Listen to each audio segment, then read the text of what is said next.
Radio Mileva. Emisija za zdravje i opšta kultura.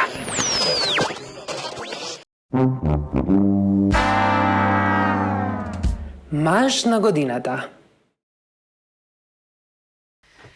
Здраво и добродојавте во третата епизода од втората сезона на подкастот Радио Милева. Полека се ближиме кон крајот на годината и традиционално во декември ја снимаме последната епизода од годината, каде што правиме рекапитулација преку избор на маж на годината. Јана, ке сакаш малце да ни кажеш за овие наши иницијативи? Со големо задоволство. Значи, ние традиционално, милевите, бираме секој декември маж на годината.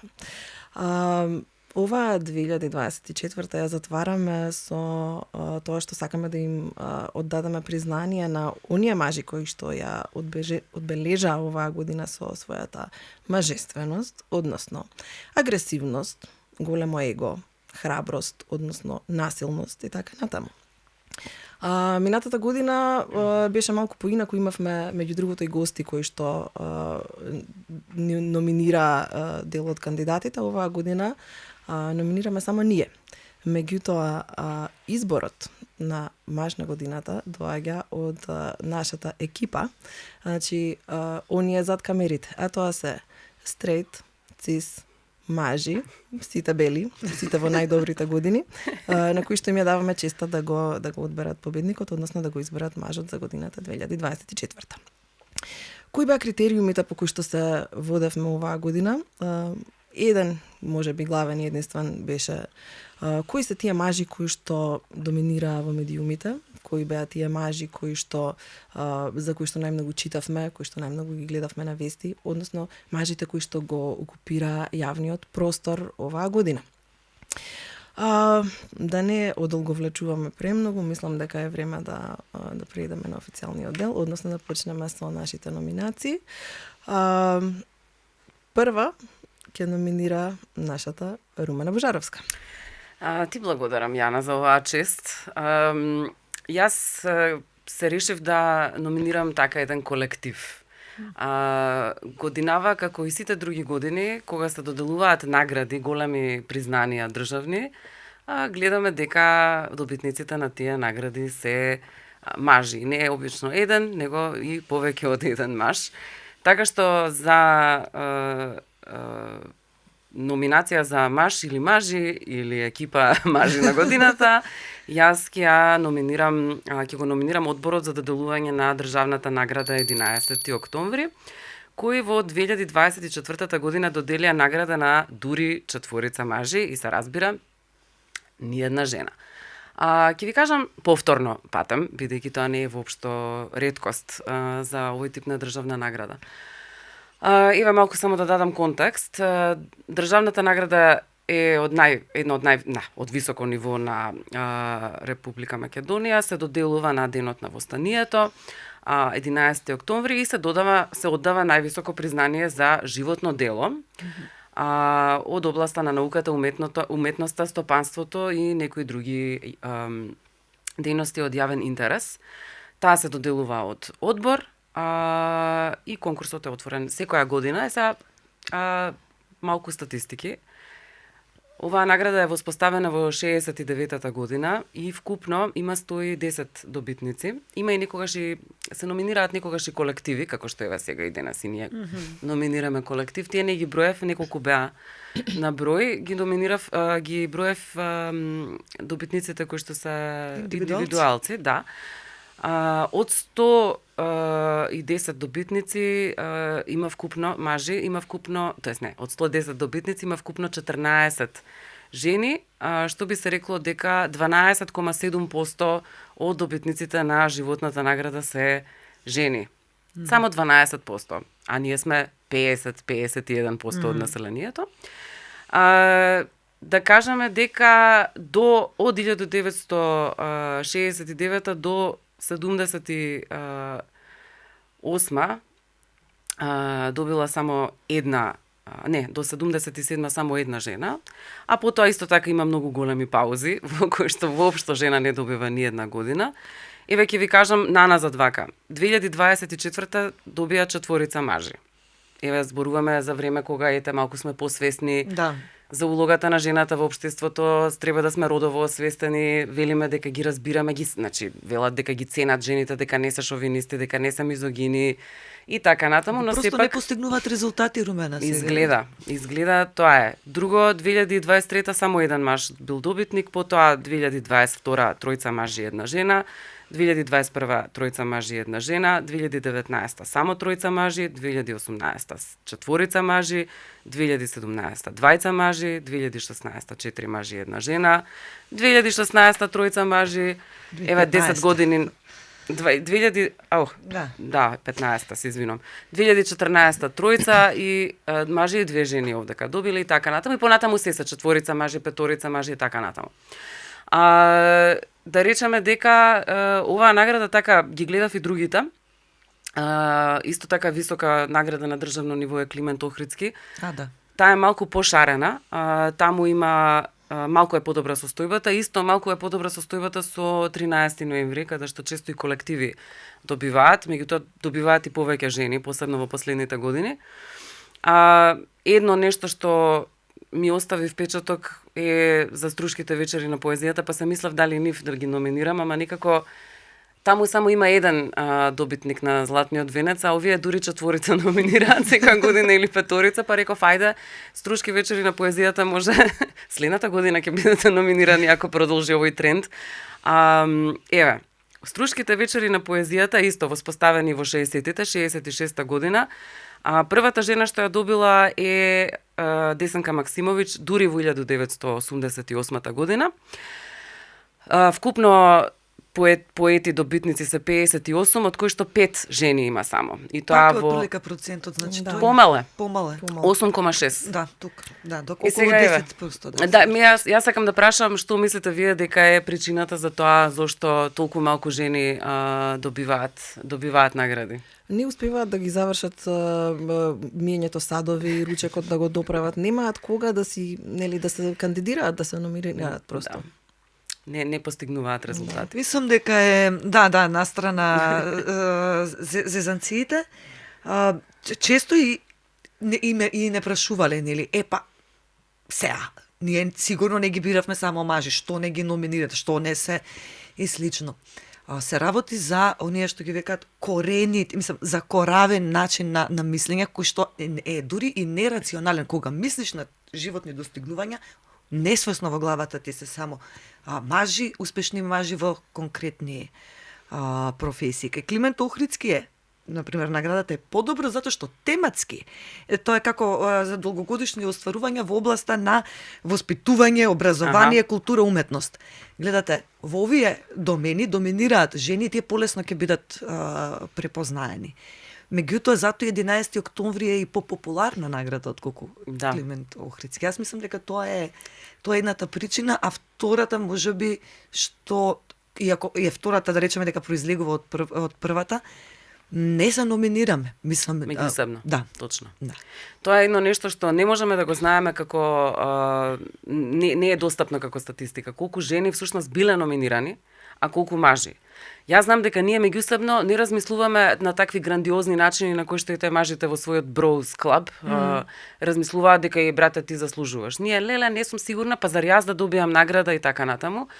Кај нас има една скромност која што се учи од мали нозе дека не сме доволно добри, дека не треба да се ставаме во фокусот на јавноста. И сами меѓу себе тоа всушност и не се осмелуваме да се номинираме. За наградите како што се на пример 11 октомври буквално можете да номинирате. Јас би рекла на публиката, размислете си за следната година, номинирајте жена, затоа што секако во нашето општество и како има жени кои што заслужуваат. Тоа не е мала награда, тоа се 5 просечни плати меѓу другото. Okay.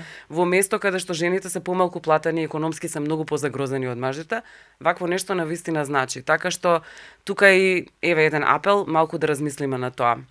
Исто така има и предвид дека државните награди се всушност препознавање од страна на системот на поединците.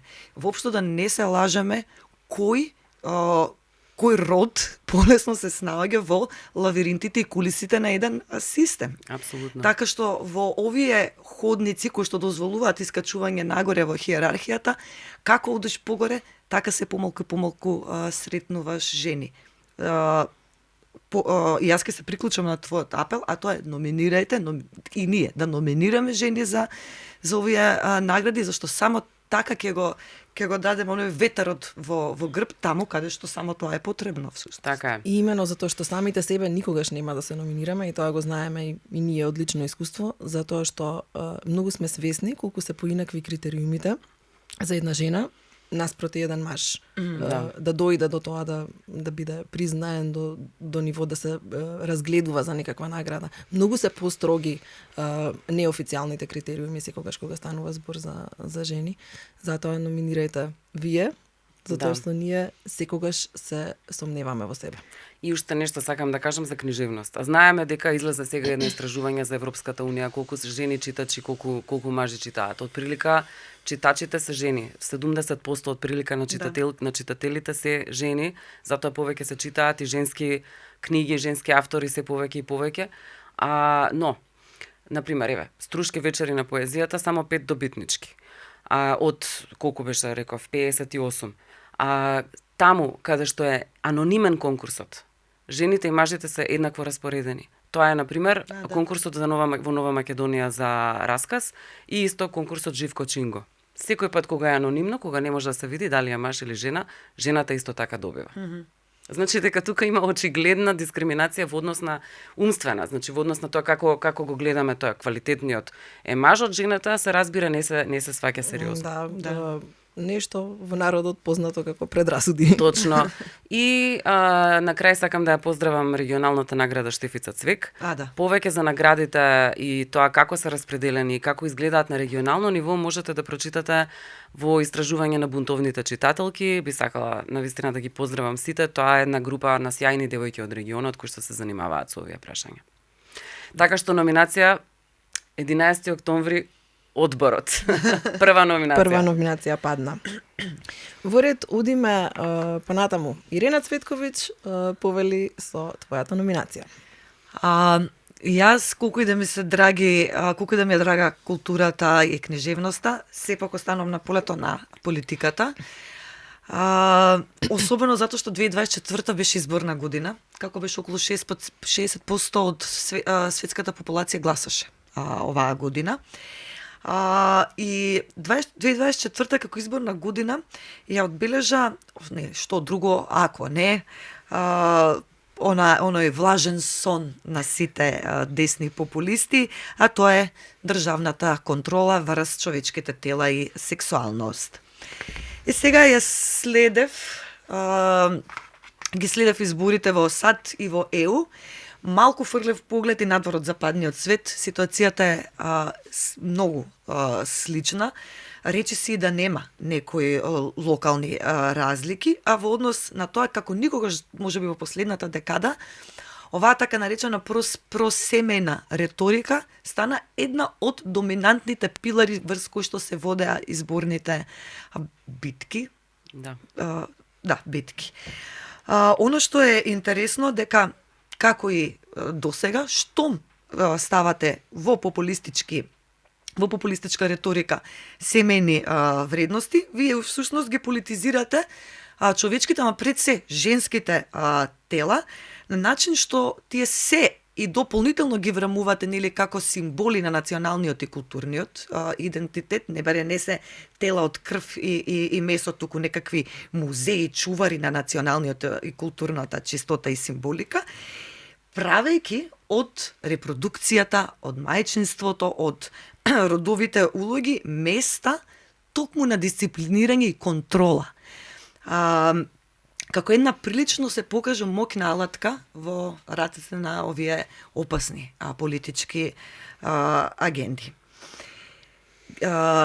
Сите се вознемирени, цел свет е вознемирен од овој тренд на уназадување на репродуктивните права. Ние некако растевме со таа идеја дека правата на жените е еден линеарен прогрес и кога ни вика тоа што сте го стигнале до сега не значи дека ќе го зачувате, Мислам дека само предострожност. Да, не верувавме. Еве, стигнавме до таму да имаме Roe versus Wade, Да. укинат случај. Ги следев реториките, особено во ЕУ и во САД, е многу интересно како ова ребрендирање на наративите се одвива толку мокно и толку суптилно. Например, нема да се каже дека одредена политика е за антижени, туку ќе се каже дека е за мајчинство. Нема да се каже дека е анти-ЛГБТИ, туку ќе биде за заштита на децата и семејните вредности. Нема да биде против абортус, туку ќе биде за семејство. Нема да биде, не знам, родово сензитивен јазик, туку ќе биде силување на јазикот и слично. И се во оваа обландана, оваа десничарска политичка коректност, овие законски или политички иницијативи кои што се поврзани со раѓање, прекинна бременост и слично, не се ништо друго. Тоа нема апсолутно никаков ефект во општеството, освен како алиби за неспособни популисти и лоши политичари.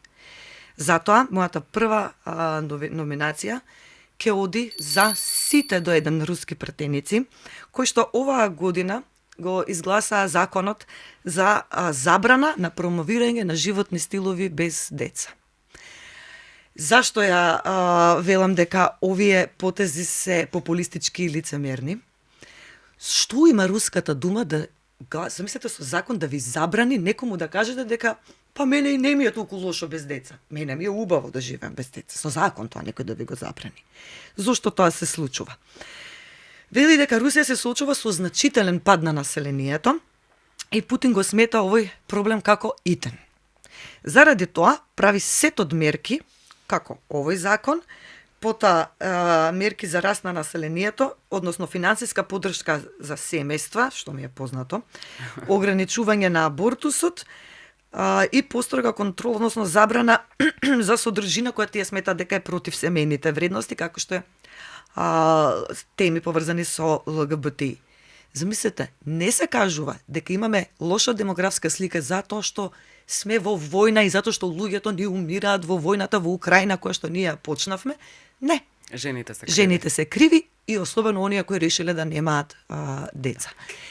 Верувајте дека ова апсолутно нема да ја зголеми демографијата во Русија. Нема ништо да направи, освен што ќе оди само врз грбот на жените кои што ќе плаќаат драконски казни, значи за индивидуалец е околу 4-5 долари, меѓутоа за организација е 50.000 долари, доколку промовира. Значи ние би требала да платиме 50.000 долари, ние 3 на пример. Односно фино лепо да се затвориме у дупка. Да. Или ќе настаат во затвор. Па од каде 50.000 долари. Да. Имам едно нешто, пошто рече дека немаш книжевно, ама јас ќе кажам еве книжевен цитат. Кога ја љубев Деница, се чувствував како како беше? Кога ја љубев Деница, се чувствував како да учествувам во создавањето на македонската држава. Така. Тоа е тоа. Полето на телото на жената се поврзува со национализмот и со државноста. Па како Алешање умрев, ама турчинка не остана, македонската нација остана чиста. Тоа не е невидена тропа, меѓутоа порано овие реторики остануваа повеќе во еден вид на културни војни. Значи имате конзервативен дел од општеството, имате попрогресивен дел. Ние стигнавме во веќе една четвртина од 21. век да забрануваме да се изговори дека е окей да се нема дете. Да. Замислете кој е тој регрес кој што го живееме денес. Во 20. век не беше вака. Не, страшна дистопија. Страшни работи, а и најстрашното е што знаеме реперкусиите најгадни кои ќе ги трпи. Оние кои што не можат да избегаат од сопствената држава која што прави вакви драконски закони. Така е. Масовно се бега, меѓутоа не може секој. Така и се знае кој е најказнет, така? Апсолутно. Тоа што се случи и во САД со забраната за абортус, видовме, односно со проблематизирање на овие закони, видовме толкму дека најмаргинализираните жени беа најсилно погодени, конечно и кај нас. Да, и сега исто американците, како и русите кои што масовно избегаа од Русија, мажите кои што не сакаат да одат во војна, сите оние кои што се од средна класа имаат можност да избегаат. Белград е полн со руси, не знам колку илјадници има. А сега ќе треба и жените да бегаат, тие што немаат деца или не сакаат да имаат или не можат да имаат деца, ќе треба да бегаат од Русија. Јас се или плашам да дека ќе веќе нема да имаме места каде да бегаме. Да. Затоа што овој језив бран, како еден темен облак, полека го поклопува светот, затоа што сите ќе бегаат во Русија, од Русија во Србија, ама во Србија ги чека Вучич со многу слични идеи. Точно, да, да. Така што ете, втората номинација Оди за Руската дума. Руската дума. Нотирајте. Румена, имаш ти нешто да имам додадеш? јас. Имам јас, ќе одиме на другата страна на светот, лошите руси и добрите американци. Ха-ха! Еве, јас сега ќе ги номинирам американците. Многу е тешко да се избере, после изборите, катастрофалните избори. Во текот, ние сега ова го снимаме крај на ноември, така што не толку одамна се случија изборите и во екот на ова снимање на нашава емисија се случуваат номинациите за кабинетот, да речеме, или за министрите на новиот председател, тоа е старо новиот председател Трамп. Јас имам 2 номинации од Америка, многу беше тешко. Кого ќе номинирам? Затоа што сите се така заслужни за овие прекрасни квалитети кои што Јана ни ги кажа на почетокот. Тоа е тешка мизогинија, средовековна репресија врз жените, ненормална агресија во говорот и језива дрскост која што е потопена со милиарди пари врз грбот на обичниот граѓанин, пари кои што се крадени и заработувани со експлоатација. Значи, прво нормално ќе го номинирам председателот Доналд Трамп, а второ миленикот на светската јавност, најбогатиот човек на светот, тоа е Илон Маск. Иако можевме да го номинираме, да речеме, и овој J.D. Венс, кој што е подпредседателот на Трамп, бидејќи за неговата позната изјава дека оваа држава Америка ја раководат бездетни жени со мачки, така што тоа многу убаво се вклопува со рускиот менталитет. Да. Еве сега малку некои детали зошто Трамп заслужува една ваква награда. Најстрашно е тоа што планира да воспостави забрана за абортус на федерално, значи на национално ниво. И за време на овие избори многу држави локално се изборија за да го забранат, да го заштитат абортусот на локално ниво. Меѓутоа тоа ништо нема да значи доколку Трамп, како што планира, доведе национална забрана. Тоа значи дека ќе биде забрането и абортус преку апче или во било каква форма. Тоа му е планот. И второто нешто што го замислете, тоа ќе биде значи цел континент речиси. Мислам дека само во една или две држави во неколку држави, се мислам дека аргентинките сега го дозволија абортусот и уште една држава мислам дека има. Без тоа цел континент, точно. Цел континент, освен Канада, е место каде што абортусот е забранет. Да не зборуваме за огромен дел од Азија и огромен дел од Африка, останува една оаза во наводници Европа, која што супер си молчи. Дека... Многу фино се не однесува. знам, мислам Полска, Унгарија, Русија па кажуваат трендови дека ништо чудно да. Во Полска не се дојде влада која што дојде влада која што не е веќе така десничарски ориентирана, но ништо не се случи, абортусот е се уште забранет во Полска. Ако не се лажам, не верувам, не сум слушнала во меѓувреме. Уште нешто е што планира Трамп е забрана за здравствена грижа за транслицата и забрана за редефинирање на родот на федерално ниво за да постојат само два рода, само машки и само женски род. Замислете, во таа идеологија за да ја одржи, ви забранувате на една група на луѓе здравствена заштита. Да. 1% од популација патам. Здравствена заштита да забранувате. Да, неверојатно. Не нешто друго. Не, веќе нема да им дозволам брак. Не. Или деца, не знам што. Здравствена грижа им забранувате. Да, на транслуѓето. Мислам, таа стравот на трансфобија на која што јава оваа влада е еднаква на ловот на вештарки во Па не знам више не дали е страф или просто само популизам. Тие не можат на друго место да испорачат, ова им е наједноставното место. Па, да. Ајде да речеме каков мизогин силувач и злоставувач Трамп. Уште од 70-тите најмалку 26 жени јавно го оптужиле Трамп за силување, насилно бакнување, многу фино звучи ова, и допирање, гледање под здолништа и насилно влегување во сооблекувални на тинејџерки за време на избори за убавени. Ова е еден обичен насилник онаков уличар. Були, Гнаса. були.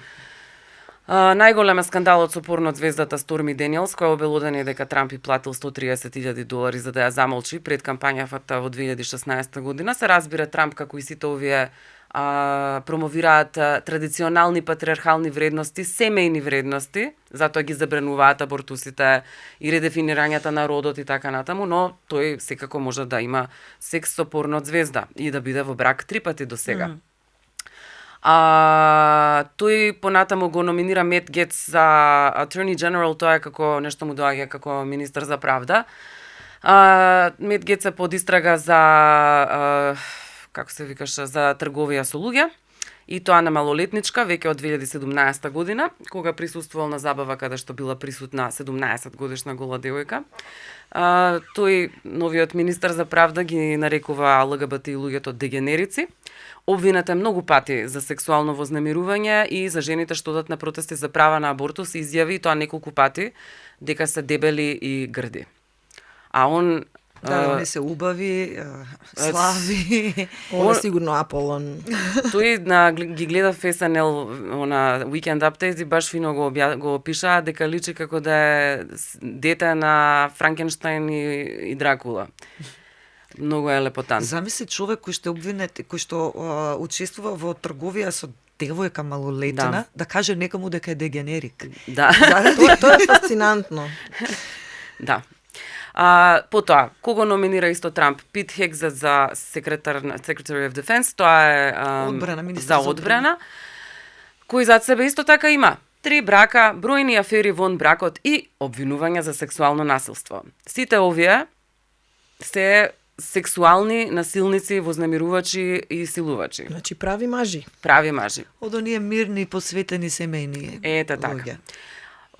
Мораме да го спомнеме и Роберт Ф. Кенеди, најголемиот антиваксер, кој што ќе стане министер за здравство.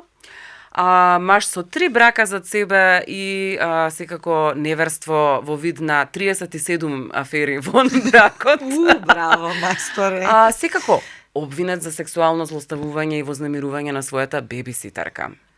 Вистински семеен човек. Значи, вистински семеен човек, ако нема некое такво обвинување, не Нешто може да го... утнал. Да. Негде промашил.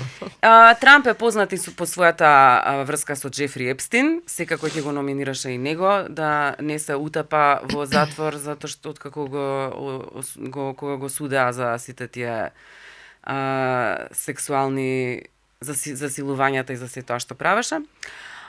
И се разбира, Трамп е многу познат по својот израз grab 'em by the pussy, што би се рекло, нема да воопшто да не преведувам кој што треба, фати ги за пичка.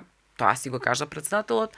Така што го номинирам Трамп како злоставувач, силувач, шовинист од светски рамки, кој сега ќе има моќ да донесе да доведе до децениско или вековно уназадување на правата на жените. Исто сакам само да дополнам тоа што мене страшно ме вознемири е веќе утре дента по победата на Трамп, што е резултат на целата предизборна реторика за која говоревме, се зголемува радикално ескалира трендот на млади момчиња кои што во училиште на своите соученички им викаат your body my choice или во превод твое тело мој избор, што игра со зборови на оној слоган моето тело е мој избор. Да. Ние имаме епидемија глобална со која што не да не се справуваме, тука ја засилуваме. Точно. Маж на годината. И сега, како што најавив, вториот американец, тој е африканец, бел африканец, можете да замислите, тоа е Илон Маск, кој што сега стана фактор во американската држава, бидејќи најбогатиот човек на светот даваше по $1 милион на гласачи за време на предизборната кампања на Трамп и сега за тоа си заработи министерство кое што Трамп сам му го отвори, тоа се вика Министерство за државна ефикасност. Значи го вдоми. Го вдоми, да. И сега ете заедно можат седат цело време се дружат бадис во Мара-Лаго, во компаундот таму, како се вика тоа ранчот на Флорида на Трамп и со овие другиве манијаци јадат Макдоналдс во приватни авиони и се дружат. Па барем Супер кавиар име. да јаде. Не, Макдоналдс, пошто се нели они Они се од онаква, народ. они се обичниот народ. Да, Трамп дури работеше пола сат во Макдоналдс, па после тоа имаше следниот Да не ден. му се воспалиле прстињата. Не, за жал тоа не се случи, туку се случи некаква епидемија на ешерихија коли, после тоа умреа неколку луѓе. Мислам дека беше ешерихија коли, да, тоа беше. Како и да се вратиме на најголемиот фраер, значи едно језиво суштество кое што е милиардерот Маск, обвинет за сексуално малтретирање од страна на 8 лица во неговата компанија SpaceX, кои биле отпуштени откако го обвиниле за ваков малтретирање и за родова дискриминација. Како типично такво некое гадно, перверзно мањаче, покажувал секси фотографии на своите вработени, секси мемиња и се расфрлал со шовинистички и трансфобични коментари, со кои што ги понижувал жените и ЛГБТ и луѓето, се разбира. Претходно бил исто така обвинет за сексуално вознемирување, исто како мањак на една стюардеса и понудил конј во замена за еротска масажа. Па после и платил 250.000 за да кјути, како и тоа е, мислам. Какви кукавици, човече. Ке направат вако злудело и после ке плаќаат жртви за да молчат. Кукавици. Па шта кошта, нека кошта.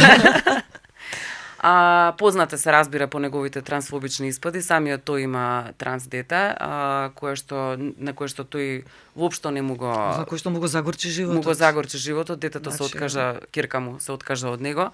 Тој воопшто не ја ни прикажува како ќерка, изјави дека мозочниот волк вирус ми го уби синот.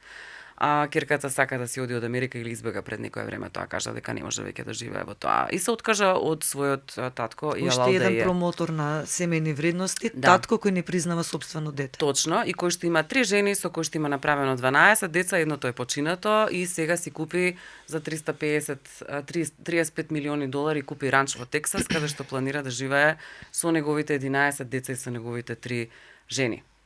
Така што тоа се прекрасни традиционални вредности. 35 милиони евра за милиони долари за дом и ке се јаде Макдоналдс да се покаже како живее како обичниот човек. Следно можеме култ да очекуваме дека ќе направи. Па всушност тоа прави. Ја мислам дека ние сме заложници на еден светски култ на лудаци. Да, баш така. И се разбира дека бил и он асоциран со Джефри Епстин.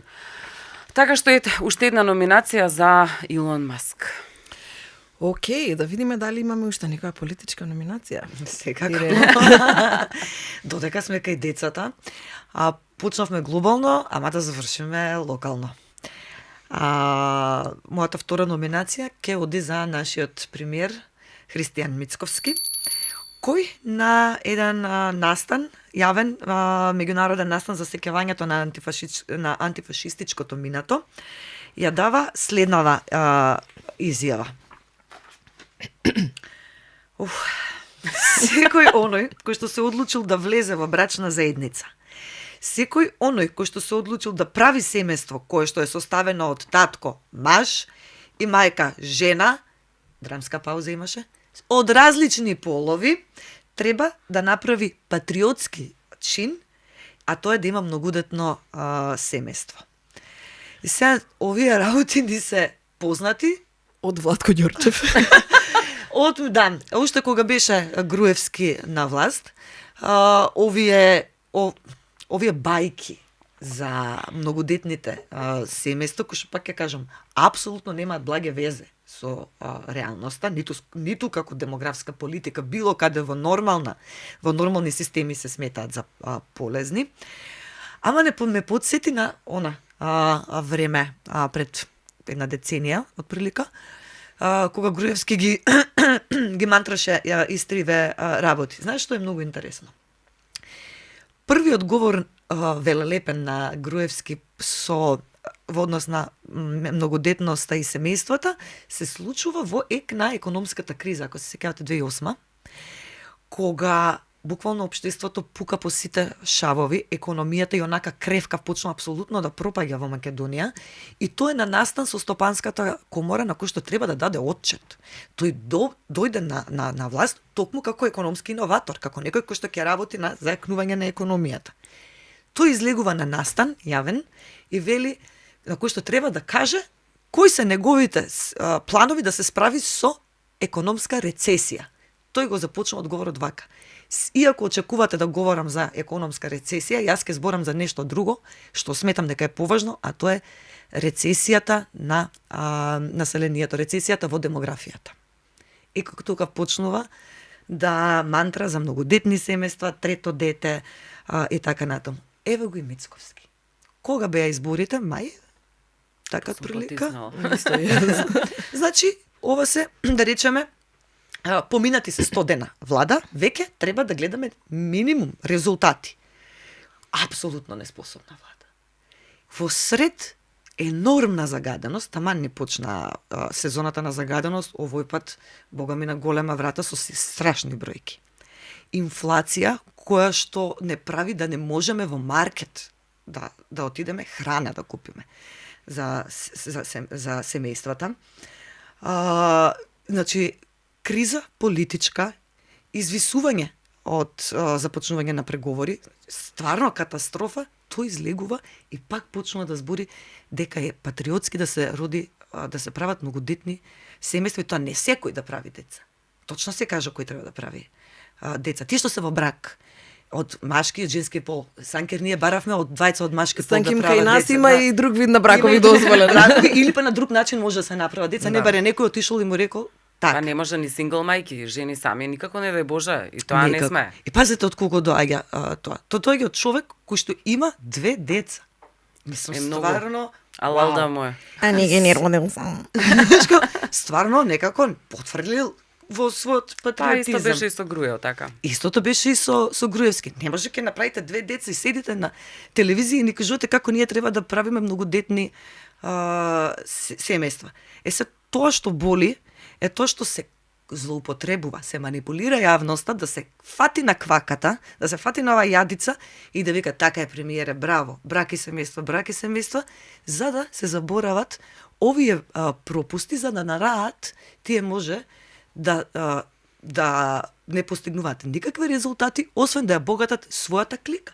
Да. Се знае кој е успешен во оваа земја. Оние 5 фамилии кои што се блиски со едните и со другите. Точно. И да потенцирам пак, се знае кој највише го крка во ваквите ситуации. Така, точно. оние на кои што им се ветуваат некакви економски бенефити од имање трето дете, како кампањите има и трето дете, нормално луѓето кои што се во незавидна финансиска положба на тоа сметаат на тој додаток и после ќе ти кажат ако си родила близнаци, ако имаш едно дете и родиш близнаци, не ти важи. За близнаци не важи. Треба 3 пати да бидеш трудна. Да, всушност тоа. И при тоа со тие мали, со тие тоа се стварно, тоа е срамота да се каже колкави се тие средства. Се разбирам дека во тешка сиромаштија и тоа помага. Меѓутоа, не е поентата да правиме деца заради патриотизам, ниту е поентата да правиме деца за да имаме по неколку илјади денари месечно. И тоа дете кошта, чиним, колку сакаме, колку и да звучи ова лошо, ние живееме во капитализам. Никаде нема да добиете пелени бесплатни, храна за бебиња бесплатна, дури она што е бесплатно здравство и образование, сите знаеме ние дека чини. Единствено место, извини што те прекинувам, каде што можеби ќе добиете нешто такво е во групите на социјални мрежи, во кои што затворени групи кај што мајки помеѓу себе комуницираат и мајките кои што немаат можат да побараат од мајките што имаат. Инаку ништо друго системски. Тоа само гардероба и одредени работи, не може А не остатокот. Да, не остатокот. Па ништо исто како лов на вештарки. Едноставно проблемот секогаш се фокусира таму каде што е слабата точка, оние кои што се најмалку заштитени во општеството. Тоа се жените и тоа се ЛГБТ. Ама и факт е дека ние имаме, не ние, светот старе. Да. Факт е дека немаме демографски раст. Наталитетот не расте, стапката на фертилитет. Мислам, просто не расте од повеќе причини. Ниедна од тие причини не е затоа што се луѓето не патриоти. Мислам, тоа е ван памети. Ниту некој прави деца за државата, ниту некој не прави деца за да биде против државата. Се знае на што се темела тие одлуки. Конкретно во Македонија, колку сакате раѓајте деца. Тие деца за некое време, голем процент од нив ќе заменат надвор. А тие самите ги праќаат. Ајде погледнете ги само оние големите политичари кои што се во власта, од сите партии, каде им се децата? Па не им се тука. Имено. Не им се тука. Тоа е таа една фамилијална аморалност во која Да. што сите тие крадат, го осиромашуваат општеството во име на љубовта кон нивните деца и потоа ги пуштаат надвор. И овдека просторот се губи, се ништи и нам ни викаат дека ние треба во оваа ситуација да раѓаме деца заради државата. Или како што ќе каже народот, слушај ме што зборам, не гледај што правам. Точно така, и ја мислам дека ако за нешто, и како што кажав, овие се глобални трендови, ама ако за нешто сме можеби ние лидери, тоа е во изборот на неспособни политичари пер капита дури Да. би рекла. Дефинитивно. И сега баш кога ја спремав оваа моја номинација, баш за да ја заселам, од минатата година не победи мојата номинација, па сега да се потрудам. Оваа неспособност се огледува, токму низ вакви ситуации. Сега, тој ни вика баталете, баталете се, правете деца. Нашиот премиер, кој што не подучува, има направено само 2 деца, ме ќе каже, добро, се посветил на кариерата, нели? Да. Барем тука, се посветил на професијата. И отворив Википедија официјалната статија за Мицковски, каде што, нели, како универзитетски професор, знаете вие две, успехот, кариерата се брои во објавени трудови. 6 публикации стојат кај нашиот премиер, од кои 4 се PowerPoint презентации. Со татко му. Заедно со татко му, да, 4 од 6, а 2 се некакви трудови кои што јас се сомнувам дека се објавени, затоа што не пишува кој издавач ги објавил, туку пишува дека е објавено во Будва, Црна Гора. Ја би рекла дека човекот не блеснал на ниедно поле. Ниту создал многодетно семејство, ниту направил импресивна кариера, ама сега ни е премиер и не бута во име на патриотизам во спалната соба со нашите сопрузи. За жал кај нас тоа нема да може ниедна нема сопруг, ама да некој тој чинот кога си интимен со твојот партнер, го нарече патриотски чин, ми дојде во себе малце така да си Па се и блуцнам. Петре го има наречено така и тогаш ми доаѓа да блуцнам. Па ете, и тоа е многу интересно затоа што навлезено е толку одамна тоа како нешто што треба да биде посакувано, мислам, сексот како патриотски чин е толку перверзно и гнасно воопшто како нешто што сме го рецитирале. Замисли да имаш секс врз македонско знаме. Ао! Не знам, мене тука не може да не ми текне на Маргарет Атвуд и на незината дистопија, нели, најпознатата приказната на слугинката, тоа е... Таа ја покажуваш? Да. Па ја донесов, Па ја донесов, затоа што тоа е. Да. Така што бидејќи еве номиниравме Добре, и дојдовте во 21 век. Точно. Ги номиниравме американците, каде што е Гилеад се случува таму. Тоа е местото за кое што зборува Атвуд. Еве сега може да се насочи кон нас. Ве молам прочитајте оваа книга. Ова е Библија на иднината. Или ако не ви се чита, изгледате серијата, ама не скокајте, не ја прескокнувајте. Мора читајте книгата. Ја има и на македонски, се разбира, мислам, ова е ремек дело, ова мора сите да го прочитат. Се слагам. Значи, Ирина, твојата номинација втора беше за нашиот премиер, а сега редно е малце и јас да номинирам. Може. Значи, јас исто се задржав на локалното овој пат, оваа година. Сакам во фокусот малку да ги ставам сите насилници, силувачи, тепачи, убијци на жени. И за таа цел седнав така како вистинска бубалица и направив едно истражување на МВР билтенот од почетокот на 2024 па до некаде 13 ноември, мислам дека заклучно тоа го работев. И ги извадив црните бројки. И сега ќе ви ги прочитам на оној начин на кој што јас сум ги групирала. Морам да читам бидејќи не се помнат. Жена која што била нападната од партнер, сопруг, вереник, дечко или па бивш сопруг, дечко и партнер. 240 случаеви. Од Тоа е во Македонија. Само во Да. Македонија. Да. Браво. Од кои што едното е со одземање на документи за патување и врзување на својата сопруга. Едно е, односно две се со обид за силување, тоа овие се секогаш кај партнерка која што веќе не е нивна, значи бивши, да. Едно е со закани, следење на партнерката и непочитување на забрана за приближување.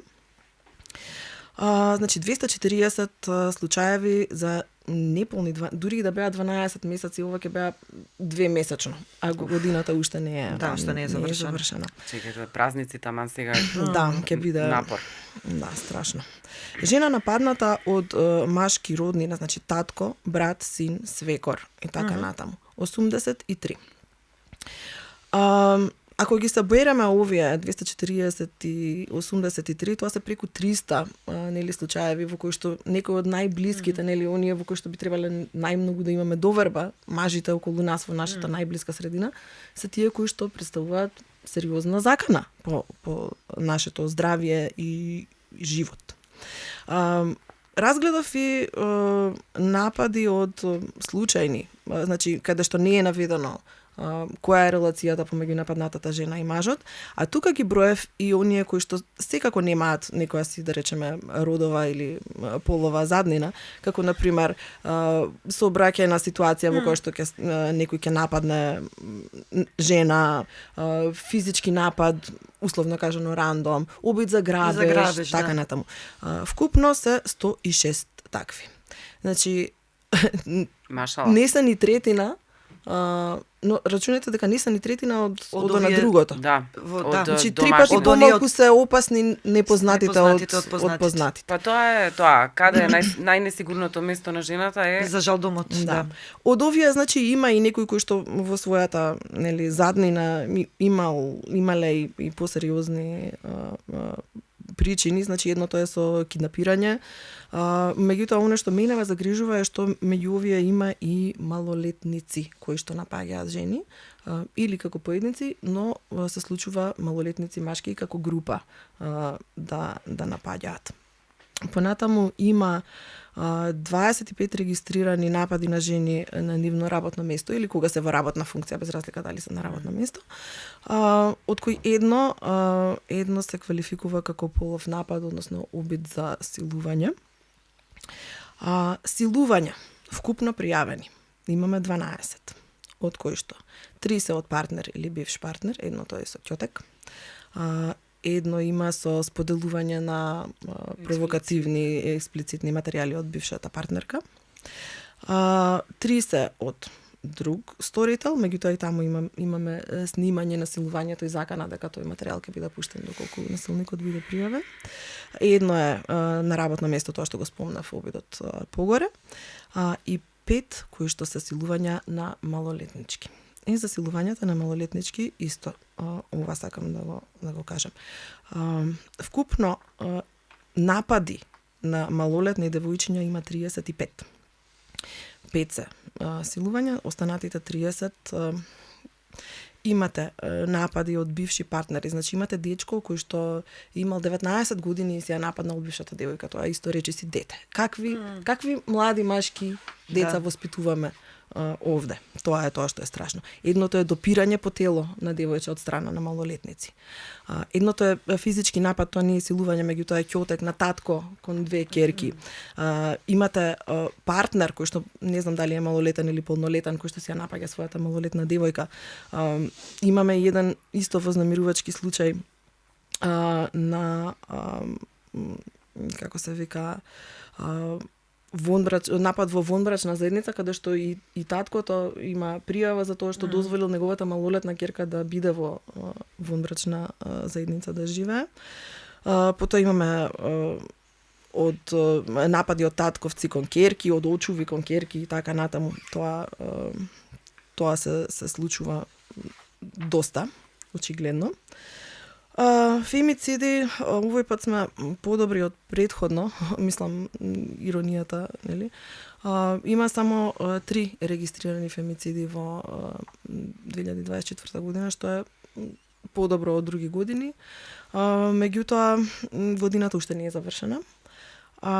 Секако сите 3 фемициди доаѓаат од роднини, од кои што едното е од партнер, тоа не е роднина, но нели од блиските од партнер, а едното е дури од внук кој што со ќотек си ја убива практично сопствената баба. Фемицидот од партнер се случи сега на почетокот на ноември, чинам во Штип, каде што дечкото си ја претапал партнерката 26 годишна, до тој степен што таа починала од повредите. А тој потоа се јавил на полиција и кажал каде можат телото да го најдат. Значи, свесен, сосема свесен што направил. И сега ова се резултати од пријавени случаеви. Она што е исто прашање што од пријавеното ќе биде или било процесуирано како прво. А нели останува и тоа прашањето, нели општествено секогаш постои тоа, жените лажно пријавуваат, нели многу често и тоа е некако видна. И ствари напротив, жените не пријавуваат. Именно жените не пријавуваат од страф, затоа што многу добро памтиме, минатата година најстрашниот случај во Босна беше кога Невзата Хачимовиќ ја уби нејзиниот партнер или сопруг, на Инстаграм лайв ја ликвидираше со пиштол во чело. После брутално претапување. Зашто? Затоа што претходно го пријавувала за насилство, затоа што ја тепал. Значи таа жена направила се што требала да направи според закон, нели? Да. И правила. И ради тоа била ликвидирана. Така што попрво ќе кажеме колку случаеви остануваат непријавени, отколку колку случаеви се лажни пријави. Сега, на колку ќе се реагира соодветно, исто така можеме да се прашаме и од аспект на тоа што значи да пријавиш нели некој батка насилник близок со полицијата во мало место, на пример. Па и тоа, и знаете ли што значи да треба да го пријавиш твојот сопруг, татко или брат? Тоа е сепак нашето семејство, тоа е најблискиот, најинтимниот круг во кој што ти си растел и си живеел. Работејќи токму со жртви, верувајте, најтешко е член на семејство да пријавиш. Така што, како се вика она тип of the iceberg, врвот од сантата. Врвот од сантата се овие бројки. Она доле е, се сите овие односи на муки и ситуации насилни однесувања кои нема да стигнат до полицијата. А и полицијата како реагира на тоа? Се работи за луѓе кои што се исто така растени во тој дух, мажи кои што попрво ќе ти кажат оди дома реши си ги проблемите или не изводиш или нема што па врати се следен пат, па и го знае насилникот од исто мало се, попрво ќе го заштити насилникот отколку што ќе те заштити тебе. Или една шлаканица не треба да доведе до развод. Точно. 1000 пати од полицајците. Тоа сум го чула и жалам, меѓутоа секој насилство почнува со една шлаканица, но никогаш не завршува на едната шлаканица. За жал. Инаку и во регионот не е многу сјајна ситуацијата. Малку само ќе нафрлам некои бројки чисто колку да сме најасно каков ни е регионот по овие прашања. Во август во Босна и Херцеговина излегува алармантен текст дека се случил 8-миот фемицид за 2024, значи до август секој месец по еден фемицид. Во Хрватска не успеав да најдам тековни бројки, но до мај се 4, што пак е тука некаде, од прилика околу еден фемицид во месец, но исто така истражувањата велат дека повеќе од 50% од фемицидите ги извршува некој близок, маж, дечко или роднина на жртвата, класика, што нели и овие бројки го кажуваат. Србија до јули 13 убиени жени, над 54% убиени во домот од некој близок. Црна Гора 3 фемициди до август, Косово е слично, со тоа што најцрн бил април месец, кога 2 фемицида се случила со растојание од 5 дена. Албанија има 4 фемициди во првите 2 месеци, а направиле истражување дека во 2023 имале дури 28 фемициди на жени албанки во и вон границите на Албанија. И Грција 13 фемициди, сите од сопруг, бивш партнер или роднина, ова е објавено во ноември. Така што мојата номинација прва оди за балканскиот насилник, балканскиот маж, сопруг, татко, дечко, затоа што нема кој повеќе да ве повреди од оној кој ве сака, затоа што кога тој ве сака, тој ве сака за себе. Или што би рекол еден балкански маж, каменот од блиску доаѓа. Да, ве сака за себе, како вие да не постоите како личност, туку како да сте некаков предмет, некаков објект кој е тука да постои за него и за неговите желби и потреби и да биде негов посет. Сега, 2024 година ја одбележа исто така една позната дилема, која што вирално се рашири на TikTok, а тоа е дилемата попозната како маж или мечка. Ова некој тиктокер прво има поставено како прашање, го поставил до жените општо и вели дали поредо би биле сами во шума со мечка или со маж.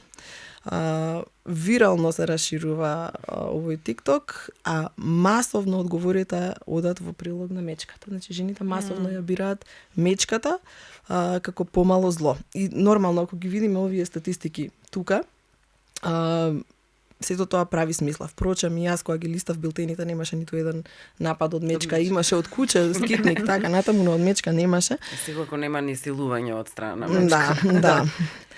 Мада Мечка кога нема излезе да тој тренд и ние почнав прво за себе, така размислив, ако се замислам само во шума и да видам маж или да видам мечка, мене навистина пострашно ќе ми биде да видам маж. И помислив да не е тоа само до мене и го тестирав на пријателки, кумшивки, 9 од 10 викаат мечка. Мало јас Повеќе во се- Маврово се шетам многу, таму има мечки. И јас се шетам со пепер спреј, ама не е тоа за мечката. Оти секој пат ако видам маж некаде во далечината, тоа е за мене автоматски, ние сме автоматски на готов. Во моментот кој ќе го видиме сам дека шета. Затоа што јас се чувствувам како плен и генерално се чувствуваме така. Оти не знаеш што ќе ти направи. Тоа е те гледа како буквално како некоја срничка сега таму која што може што сака да и направи, никој не гледа. Во шума нема сведоци. Затоа нам не е страв. Плюс мечка нема да те врзе за радиатор и да те пикне во подруми, Да ти ги земе пасошот и личната да, карта. и да те силува 3 Да. месеца пред да те изеде. Да. Колку од нас нели во животот биле загрозени од мечка, а колку биле загрозени од маш. И тоа е првото нели психолошко колку го чувствуваме како поголем предатор во нашата ситуација. Исто имаше еден така смешно тажен коментар зошто е нели аргумент зошто ја бира мечката, вели зашто ако го преживеам низиниот напад, нема да морам остатокот од животот да го поминам во убедување на сите околу мене дека мечката стварно ме нападнала. Да, точно. Дека не си го правив самото. Така што мојата втора номинација оди за мечката затоа што таа можеби ќе ве убие, ама ќе ве убие за да ве изеде, а не за да ве изебе. Добро. Океј, дали сме завршени со нашите номинации? Да. Па јас Океј. мислам да. Да ги резимираме тогаш, ги имаме мажите од комисиите, ги имаме пратениците од Руската дума, ги имаме Доналд Трамп, Илон Маск, ги имаме балканските мажи тепачи И ја имаме Мицковски, Мицковски. го заборавив, Да. леле, Мицковски. Мицковски го имаме, ги имаме значи балканските мажи тепачи и ја имаме мечката. сега треба Додека нашето, уште еднаш Се да слуша напоменам, шушкање шушкаат таму. веќе, да, почнуваат да бројат. Имате време, жири комисија да размислите, вие додека решавате, ние малку ќе направиме една куса дискусија да ви дадеме време да се договорите кога ќе го изберете за победник. Јас би сакала да искористам еден краток сегмент од нашиот подкаст за за убави вести, за пофалби. не се убави вести, ама пофалбата истражувањето. Да. Ама ќе кажам и како стигнавме, зашто Да. мислам дека се убави вести, затоа што е добро да се вложува во вакви истражувања. Точно. Ќе ги споменам Реактор, тоа е истражувачка организација која долги години работи постои во Македонија, во Скопје. Со нив и јас работев одамна, повеќе од 10-15 години, повеќе од 15 години, работев баш истражување за безбедноста на жените во јавните простори во Скопје, па потоа тоа се правеше во Центари Чаир, Тетово и така натаму. Многу е интересно ова што го дилемата мечка насилник. Една од работите што ги истражувавме и што Реактор ги истражува е перцепцијата на безбедност. Колку жените се чувствуваат дали се безбедни. Тоа нема врска дали навистина, дали тоа има навистина дали е во корелација со статистика. И жените се плашат. Жените се плашат да користат јавен простор, многу повеќе од мажите. Особено се плашат да го користат ноќе и сами. Што е резултатот од ова? Не излегуваат ноќе или не излегуваат сами, односно се во придружба најчесто на машки член од собственото семејство. Тоа значи дека жените заради овие перцепции на безбедност, заради патриархалната култура која ја живееме, самите ние, за да останеме безбедни, си ја намалуваме нашата мобилност, односно не ги користиме јавните простори исто како мажите. Го спомнав реактор затоа што излегува со еден баш интересен инфографик. Вели како жените и мажите стигаат до работа и школа во град Скопје. 32% од патниците во градскиот автобус се мажи, наспроти 68% од патниците кои се жени во автобус. Во однос на автомобили, 66% од мажи се возачи, одат со кола на работа или во школа, 34% од жените одат со кола на работа или во школа. Значи, жените не само што повеќе го користат јавниот превоз, помалку користат, значи, помагаат во намалување на загадувањето и за жал сега имаме и градоначалничка која што им се заблагодарува на тој начин што им го редуцира јавниот превоз, така што не е лесно да си жена во Скопје. А всушност ова покажува како осиромашувањето на едно општество, пропаѓањето на јавниот превоз и те како се рефлектира врз жените. Бидејќи жените се тие што имаат проблеми за тоа како да стигнат на работа или како да стигнат во училиште. Очигледно не мажите. Жените се тие што трошат часови на автобуски станици, кои што се разболуваат од ладно, кои што се разболуваат од загаденост. Тоа се тие 68% жени што дремат по автобуски станици сакајќи да стигнат до работа. Така што и се гледа како и некои основни моменти во општеството влијаат врз тоа, врз основно осиромашување на општеството, како директно влијаат врз жените, како загрозена структура во една држава. И јас стварно сакам да ги пофалам реактор, уживам во нивните истражувања. Ќе ставиме линкче да ги проследите на социјалните мрежи, чисто пратете ги нивните, следете ги нивните статистики. Навистина се многу интересни. Тие говорат многу за средината во која што живееме. И за јавниот превоз. Едно од местата каде што жените доживуваат вознемирување сексуално, знаеме дека е јавниот превоз. Така. Сите сме го осетиле на наша кожа. Од фаќања до мастурбирање дури во автобус. Што све не сме доживеале. Во моментот јас од кога имам автомобил, мојот живот е многу полесен затоа што не морам да трпам сексуално вознемирување во автобус. Така. Си изнервирав. Имам јас уште нешто да кажам на крај. Исто така додека комисијата решава, се караат таму, ги гледаме во ќош. Сакам да спомнам два случаи оваа година. Ги спомнавме американците, ги спомнавме русите. Не сакам да не ги спомнеме иранците и афганистанците во сето ова што се случува. Во 2024 година јас навистина би сакала да ја дадеме почит на иранската студентка на универзитетот во Техеран, која во знак на протест се слече по долна облека, пошто беше инстантно уапсена и не знаеме што се случува со неа. Протестираше против стриктниот исламски код на облекување, при што не е дозволено воопшто да се извади хиџабот. Во 2022 година избувнаа во Иран протести, откако 22 годишната Махса Амини беше уапсена од моралната полиција. Морална полиција постои во Иран. Беше уапсена од нив и потоа почина во затворска келија, во полициска станица. Поради неносење на хиџаб. И впрочем, Иран е една од земјите која што е многу добар аргумент за тоа не можете туку така да ги изгубите стекнатите права. Иран ви е жив пример од 70 години, погледнете фотографии како девојчињата изгледаат и како се образуваат и погледнете што се случува сега. И во таа рамка сакам да препорачам уште една книга која што немам со себе, таа една книга што имам исто раздавано на многу луѓе, тоа е Персеполис од Марџан Сатрапи. Ве молам, тоа е графички роман кој што е една од најдобрите книги што имам прочитано, точно ви го покажува процесот на губењето на овие права. Марџан Сатрапи на македонски не е преведена таа книга, баш Персеполис, ја имаме пилешко со сливи од неа во издание на Темплум и превод на Боријан Заревски и неодамна излезе и везење од Марџан Сатрапи во превод на Јоана Хаџилега Христоска во Бункер. Така што имате две дела на Сатрапи, јас апелирам Марџан Сатрапи да се преведе Персеполис на македонски јазик. И уште едно нешто, сакам и во 2024 година да ги спомнам сите афганистански девојчиња на кои што им се восхитувам, кои што се борат против тоа што се случува во Афганистан. Ним им е забрането да шетаат воопшто на јавен простор, без присуство на маж. Значи, буквално една мува или една буба шваба има повеќе слобода од една жена во Афганистан. Укината е помош и поддршка при секакво сексуално насилство, дозволени се насилни бракови кај малолетнички и од 2022 немаат веќе право на образование.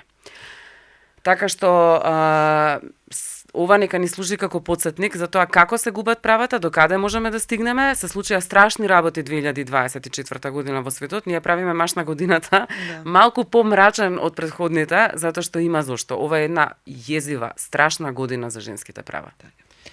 Нека ни се напомош душите на запалените виштарки на клада оти системите и институциите не можат веќе да не штитат. Тие работат против нас. И ние ќе треба навистина да сме мобилизирани.